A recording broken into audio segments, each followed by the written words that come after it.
आयोजित केला। त्या कार्यक्रमाच्या निमित्तानं मी आता सर्वांची नावं घेत नाही, सर्व ज्येष्ठ लोक आहेत, एखादं चुकून राहिलं तर मग आमचं एक मतदान कमी होईल। त्यामुळं उपस्थित सर्व व्यासपीठावर बसलेले सर्व मान्यवर, समोर बसलेले आमच्या माता भगिनी, आमचे तरुण सहकारी, सर्व वडीलधारी मंडळी, मतदार बंधू भगिनींनो, पत्रकार, आमचे सर्व पत्रकार मित्र, गेल्या 8 दिवसापूर्वी प्रोग्राम डिक्लेअर व्हायच्या अगोदर 3-4 दिवसापूर्वी आम्हा प्रमुख लोकांना आदरणीय दादांनी पुण्यामध्ये बोलवून घेतलं आणि त्यांनी सांगितलं की कालच आमची सर्व राष्ट्रवादी पक्षाचे आदरणीय पवार साहेब असतील, जयंत पाटील साहेब असतील, सर्व मंडळीने आम्ही त्या ठिकाणी बसल्यानंतर साहेबांनी सांगितलं की आपल्याला एकत्र येण्याची गरज आहे। साहेबांचा आवाज ऐकला, साहेबांचं बोलण्याचं हे ऐकलं, साहेबांच्या वयाचा विचार मी केला आणि मी एका क्षणाचा विलंब न लावता मी त्याला होकार दिला आणि ज्यावेळेस ते सांगत होतं त्यावेळेस त्यांच्या ज्या भावना होत्या, त्यांच्या मनामधलं जे आवाजामध्ये हे होतं आणि ते ऍक्च्युली त्या सांगण्यावरून आम्ही सुद्धा 2 मिनिटं स्तब्ध झालो। आमच्यातले प्रतापराव पाटील म्हणजे की दादा, जर असं होत असेल तर हा निर्णय योग्य आहे आणि जो तुम्ही निर्णय घेताल त्याला आमचा पाठिंबा आहे। मित्रांनो, आणि मी एका क्षणामध्ये पुढे काय होणार आहे, गेल्या महिन्यामध्ये निवडणूक झाली नगरपालिकेची, आपण समोरासमोर बोललो, त्याचा विचार आम्ही क्षणात बदलाला काढून टाकला आणि त्या क्षणाला आम्ही म्हणलं की होतंय ते व्यवस्थित होतंय आणि त्या पद्धतीनं मी तुम्हाला सांगितलं, आता त्या पद्धतीनं तुम्ही सुद्धा मनामध्ये हा विचार बदलाला काढून टाका। काल माझं त्याच्याशी भांडण झालं होतं, काल आम्ही ग्रामपंचायतीच्या विरोधात लढलो, हा विषय पहिल्यांदा बदलाला काढून टाका आणि आदरणीय पवार साहेब, हर्षवर्धन पाटील साहेब, दत्ता मामा भरणे असतील, अजितदादा असतील, सुप्रियाताई असतील, सुनेत्रा वहिनी असतील, यांच्याकडे बघून उद्याच्या निवडणुकीमध्ये आटीच्या आटी मतदारसंघामध्ये आपले राष्ट्रवादीचे उमेदवार निवडून येतील, अशा प्रकारचा सर्वसामान्य लोकांनी या ठिकाणी मतदारांनी प्रयत्न करायचा। या ठिकाणी जास्त बोलण्यासारखं नाही, पण काही गोष्टीमध्ये थोडं बोललं बी पाहिजे। मी प्रथमता की अनेकांनी उमेदवारी मागितल्या, पण विष्णू पाटलापेक्षा बी त्याच्यापेक्षा बी थोडीचे उमेदवार होते, परंतु 10-15 जणांनी या ठिकाणी उमेदवारी मागितल्या होत्या। त्याच्यामध्ये कुणाला तरी एकाने त्याला उमेदवारी द्यावी लागते। जरूर या ठिकाणी आज ते झाले म्हणून आपण न उमेद होता कुठं ना कुठं पक्ष असेल, आमच्यासारखा छोटा कार्यकर्ता म्हणून आम्ही काम करतो, जे आमच्या हातात असेल ते आम्ही देण्याचा प्रयत्न जरूर त्या ठिकाणी भविष्यामध्ये केला करू की तुम्ही या ठिकाणी माघारी घेतलं म्हणून आपलं राजकारण संपलं असं होणार नाही। अनेक वेळा 2 पावलं मागे सरलं तर आपण 4 पावलं पुढे जातो, हा अनुभव मला सुद्धा आहे। आणि म्हणून निवडणुका येत असतात, जात असतात। मित्रांनो, ही निवडणूक अशी आहे, निरेपासून जोडली आणि भीमेला जोडली, निरेपासून निघाली भीमेला जोडली। आम्ही निरा नदीला राहतो, तुम्ही भीमा नदीला राहता, बरोबर? हा निरा भीमाचा संगम आहे मित्रांनो। हा संगम एवढा येणार आहे की थोडा तुम्ही विचार करा, हा सदासदी जुळत नाही, त्याला योगायोग लागतो आणि हा योगायोग जोडण्याचं काम आज राष्ट्रवादी पक्षाने या ठिकाणी केलेला आहे आणि भविष्य काळामध्ये विकास हा होतच असतो। कोण कमी करेल, कोण जास्त करेल, बरोबर, पण या विकासामध्ये जास्तीत जास्त काम करण्याचं काम आमच्यावर असलेल्या आमच्या सहकारी भगिनी कल्पनाताई असतील, आमच्या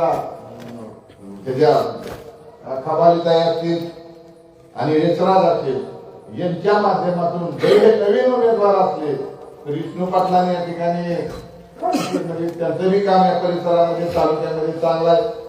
त्याचप्रमाणे आमचे हे बी सरपंच होते आणि मी बी जिल्हा परिषद सदस्य राहिले, आता जिल्हा बँकेवरती काम करतोय, जिल्हा बँक जिल्हा परिषद जवळच आहे, त्यामुळे ज्यादाचा निधी आणि आमचा मुलगा तर लहान आहे, त्याच्यावर सगळे प्रेम करणार आहे.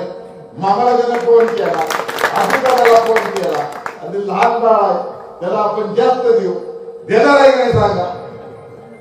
100% त्याला सांगतो की आशीर्वाद असतील की सगळी मंडळी त्याच्यावरती माझ्यापेक्षाही जास्त प्रेम करतील आणि तुम्ही सुद्धा या ठिकाणी त्याच्यावरती प्रेम करता. मताच्या रूपाने असं मतदान करा. यशराज असतील, कल्पनाताई असतील किंवा खबालीताई असतील, यांना अशा प्रकारचं मतदान करा की भविष्य काळामध्ये या परिसराचा विकास करण्यासाठी तेवढ्याच जोमानं ही सरतीगही काम करतील. आणि बरेचशा काय गोष्टी होतात, उत्तर देणं किंवा हे करणं योग्य नाही.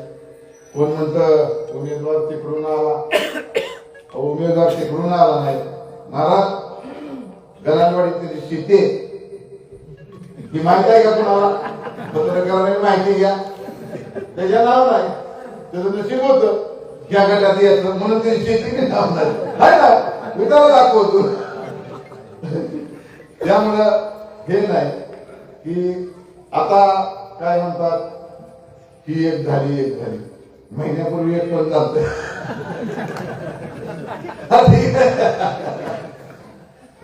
हा विषय विरोधाचा भाग झाला. मित्र राजकारणामध्ये शेवटी जिल्हा परिषद आणि ग्रामपंचायतचं नातं तुम्हाला माहित आहे. जिल्हा परिषद पंचायत समितीच्या माध्यमातून गावचा विकास होतो. छोट्या गोष्टीपासून वैयक्तिक लाभार्थीपासून तुम्हाला काय गोष्टी मिळायच्या असतील तर त्या ठिकाणून मिळतात. आणि ही जिल्हा परिषद आदरणीय अजितदादांच्या, पवार साहेबांच्या गेल्या अनेक वर्षापासून त्यांच्या ह्याच्यामध्ये आणि आता सुद्धा 100% दुसरी सुद्धा एकदा लोक सांगतील की त्यांच्या ताब्यात राहणार आहे. जर ज्यादाचा निधी आणायचा म्हणजे तर जिल्हा परिषद आपले, पंचायत समिती आपलीच येणार आहे. त्यामुळे अडचण काय आपली अडचण काय होऊ शकत नाही. कोण म्हणत असेल आत न बाहेर न करणार का, आम्हाला कोणतं म्हणलं मी ऐकलं होतं, आम्हाला आत न मदत करणार आहेत लोक. ही रक्तात आपल्या नसावं असेल समोर न वार करायचा, पाठीमागतनं कोण वार करायचा नाही. अरे काय केले त्या माझ्या बाळाने, माझ्यावर केला ना वार तुम्ही, हा म्हणजे नाही ना, कुठे मिळाला कसं मिळाला. एवढ्या पक्षाने उमेदवारी दिली त्या बाजून त्याला कुठं हे येत नाही. एक घाबरू नको, माझं तर पायलट पट करत होतं, तू बोलला तरी थोडा. मी ज्यावेळी जिल्हा परिषदेला फक्त जाऊ आठवायचं काय महाराष्ट्राला शिकतय माणूस, शिकून निघतय. ताई तुम्ही सुद्धा बोलायला शिका, शिकून निघायचं. सुरुवातीला काय येत नाही, 4-10 महिना 2 महिने गेले की ऑटोमॅटिक ते बोलण्याचा हे होतो. त्यामुळं माझी या शहा आणि शहा परिसरातील, महादेवनगरातील या परिसरातील सर्व लोकांना विनंती करायची, खऱ्या अर्थानं विकासाच्या बाबतीमध्ये पाहिलं तर आज आपल्याला अजितदादा निधी देऊ शकतात, भरणी मामा निधी देऊ शकतात, सुप्रियाताई निधी देऊ शकतात, सुनीलराव वहिनी निधी देऊ शकतात आणि राहिलेले हे पंचायत समिती सदस्य, जिल्हा परिषद सदस्य, एवढ्या माणसाकडून निधी येणार आहे. त्यामुळे निधीच्या बाबतीमध्ये, कामाच्या बाबतीमध्ये कुणीही संकोच बाळगू नका. कामं आपण चांगल्या प्रकारचे भविष्य काळामध्ये करू. विकास हा झाला पाहिजे आणि विकास रस्ता असेल, पाणी असेल, गटरे असतील, गावामध्ये तरुणाच्या नोकरीचा प्रश्न असेल, आमच्या महिला भगिनींना रोजगाराचा प्रश्न असेल, या गोष्टी कराव्याच लागणार आहेत. आज प्रत्येकाला रोजगार उपलब्ध करून द्यावाच लागणार आहे. भले एका 5 वर्षातच सगळं होतील असं नाही, पण काही ना काही प्रमाणामध्ये हे करण्यासाठी आम्ही त्या ठिकाणी 100% त्या ठिकाणी प्रयत्न करू. MIDC मध्ये अजून वेगळ्या कंपनी आल्या येणार आहेत. आता कंपनी आहेत. मामाचं 100% संपूर्ण ज्याला तुम्ही म्हणाल पुढच्या 4 वर्षामध्ये निवडणूक नाही, कुठलीच निवडणूक नाही. आता झाल्या जिल्हा परिषद, पंचायत समिती, नगरपालिका निवडणुका झाल्या. आता 4 वर्षाला निवडणुका लागणार आहे.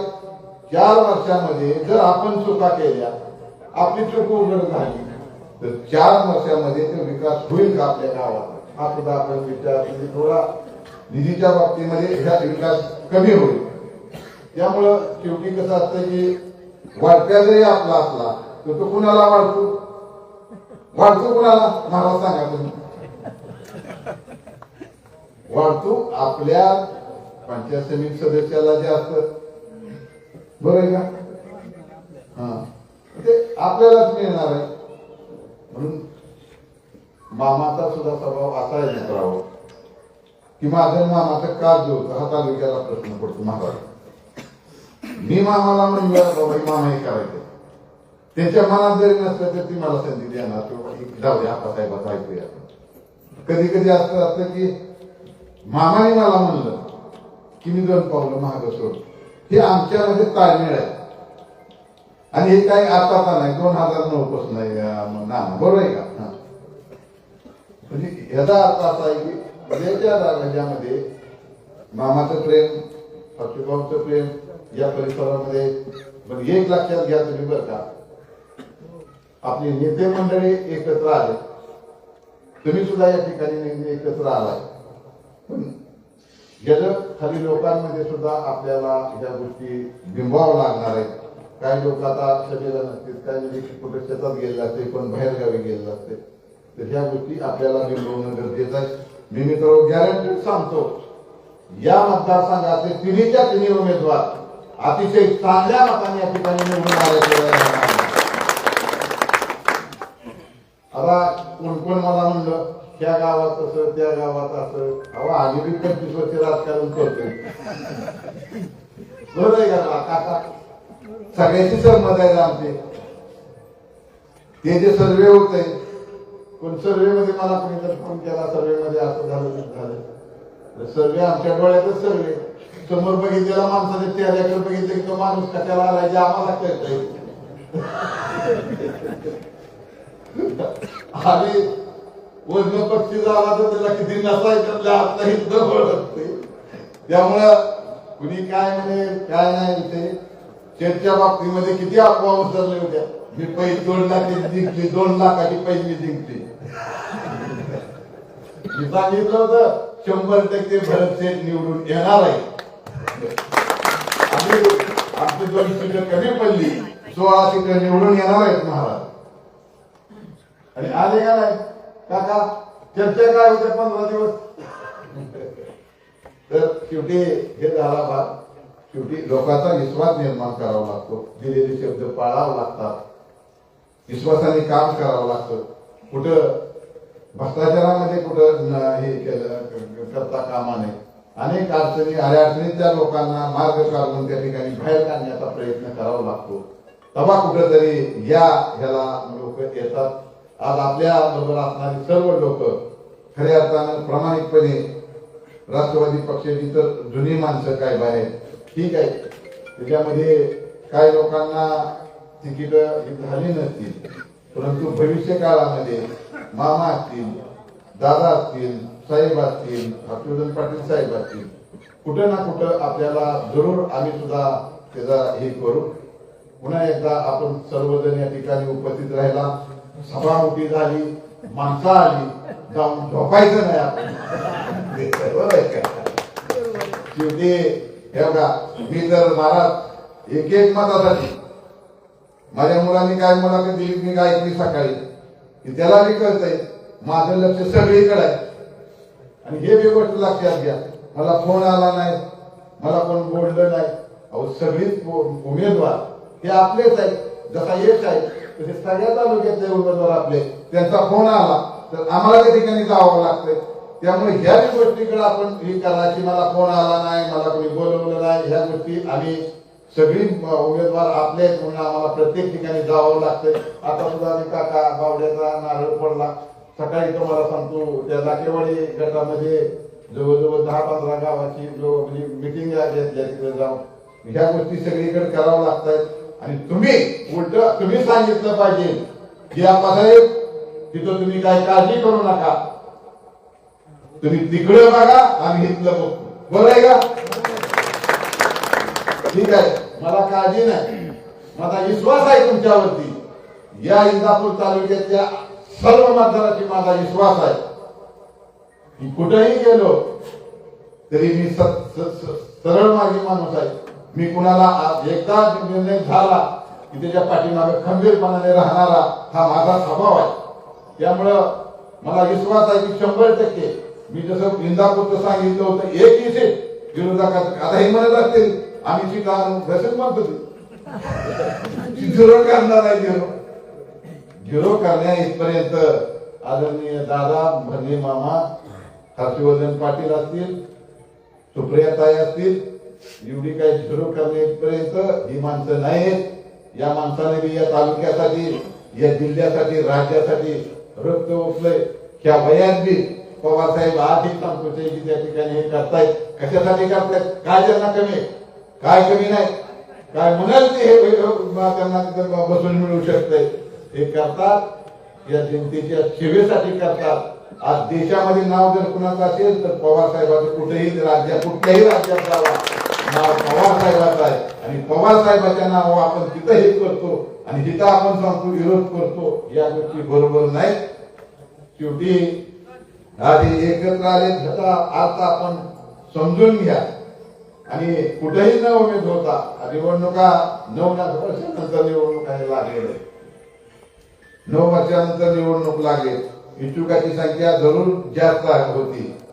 जरूर त्या ठिकाणी उमेदवारी देताना नेत्यांची कसरत त्या ठिकाणी झालेली आहे. शेवटी नेत्यांचं सगळ्यावरतीच प्रेम असतं. हे पण गोष्ट आपण लक्षात घ्या आणि नवीन उमेदवाराने काम करा. एका ह्याने काही होत नाही.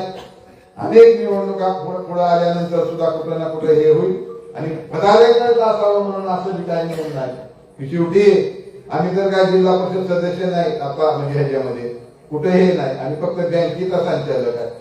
पण जे एखाद्या जिल्हा परिषद मध्ये फोन केला एखाद्या नेत्याकडे फोन केला तर ते आमची काम मार्गी लावतात. ह्याच्यापेक्षा मोठं काय हेच काम मोठं आहे. माझ्या तरुण सहकार्याला विनंती करायची आम्ही जे दिलेले उमेदवार आहेत ते कुठलेही कमी वयाचे म्हणजे जास्त वयाचे नाही. मला वाटतं तुमचं वय 25-30 असेल बरं आहे का?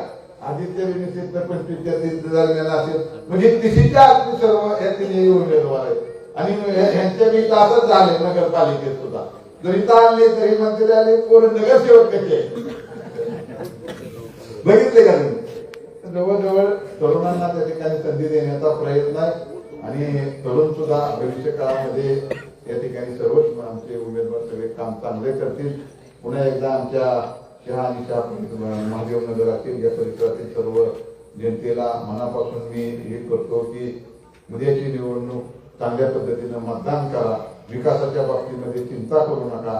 कोण म्हणत इतक्या लांब आहे तर त्या दिवशी म्हणत होते मग ह्याला नगरपालिकेच्या निवडणुकीत ना काय म्हणत होते 30 किलोमीटर राहतात कोण कोण काय म्हणत होतं 30 किलोमीटर 30 किलोमीटर आता 100 तुम्ही 100 किलोमीटर तालुक्यात राहते पुण्यात मुंबईत राहणारे आमदार तरी काही काम करतात आम्ही तर 30 किलोमीटरवर बरं. आता काय सगळ्या सुविधा आहेत. 5 मिनिटात फोन लगे एका मिनिटात फोन लागतोय.